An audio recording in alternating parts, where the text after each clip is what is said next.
Hi betting experts, on Saturday the 2nd of September we've got 7 cracking races on ITV on Saturday.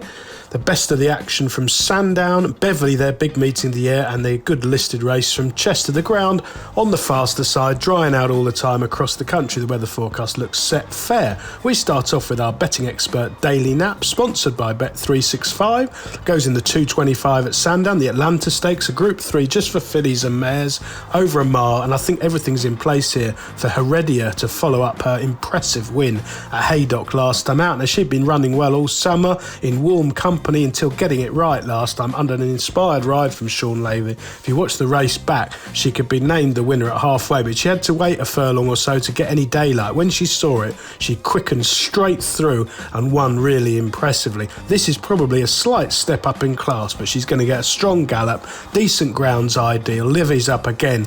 He'll be weaving his way through late up the Sandown Hill, and I think she can win this valuable Group 3 prize.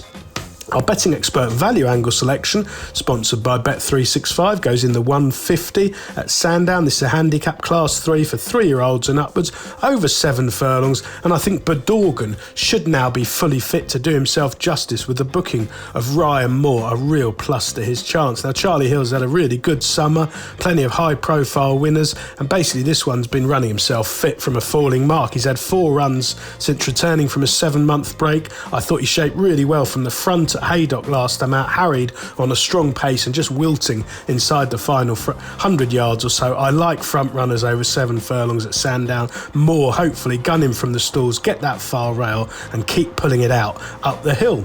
The remaining 5 races on ITV on Saturday, we'll do them in time order. Over to Beverley for the 205, the Silver Cup, a disappointing small field in truth, but I thought Dream Harder, who's pretty exposed, but he's bound to give his run again. He's 5 from 25 in his career. He's been running well in victory and defeat all summer. He's got optimum conditions here, and he has got a turn of foot if this does become tactical.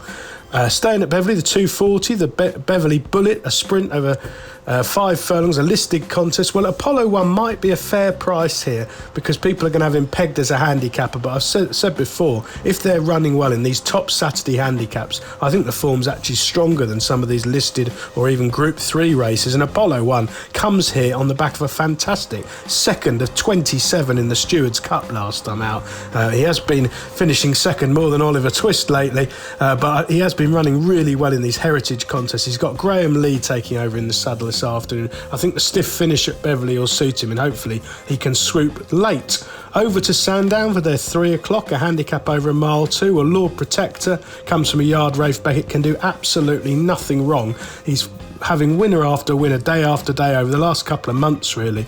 And this useful handicapper showed that this course and distance suited him ideally when winning in July under today's rider, Ross Orion. And by the way, no jockey riding better in the weighing room than Ross Orion, in my opinion. You can easily excuse a lesser effort last time out of Goodwood. That came on soft ground. I think he can bounce back to his best here.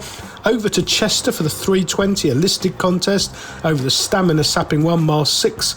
And I like Divine Jewel here. I don't think she handled the deep conditions. They sent her over to France last time out, Clairefontaine, but she'd run really well previously in strong company at York and Leopardstown, and I think this is well within her compass. Finally at Sandown, the Solario at 3:35, Mortlake, where we talked about Rafe Beckett earlier. This Scopy colt improved dramatically for his initial experience when routing the field at Leicester, able to set his own fractions, but in command a furlong out, running on really strongly, and I think another attacking ride from the front from Ross Orion can see him handle this jump straight up into Group 3 company.